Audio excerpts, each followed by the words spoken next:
আওয়ামী লীগ জাতীয় পার্টি সহ কয়েকটি দলের রাজনীতি নিষিদ্ধের দাবিতে ফ্যাসিবাদের কফিন মিছিল করেছে ছাত্র জনতা। ২০ নভেম্বর বুধবার ঢাকা বিশ্ববিদ্যালয়ের টিএসসি থেকে বিক্ষোভ মিছিলটি শুরু হয়। পরে মিছিলটি বিশ্ববিদ্যালয় ক্যাম্পাসের বিভিন্ন সড়ক প্রদক্ষিণ করে।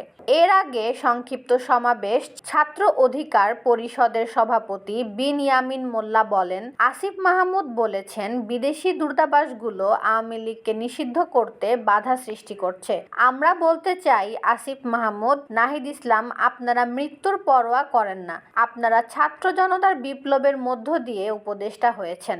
আপনারা ঠিকঠাকভাবে কাজ করুন। আপনাদের অন্তর্বর্তী সরকারকে সফল করতে আমরা আবারও জীবন দিতে প্রস্তুত। তিনি আরও বলেন, এখনো যারা চাচ্ছেন আওয়ামী লীগ ফিরে আসুক, তারা আসলে কি চান এটা বের করতে হবে।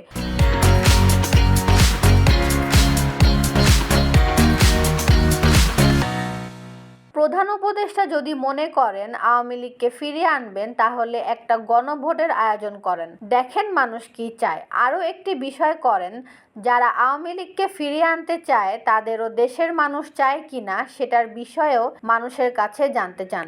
এই দেশের মানুষ আওয়ামী লীগ জাতীয় পার্টি সহ ফ্যাসিবাদের দোসরদের এই বাংলার মাটিতে আর দেখতে চায় না।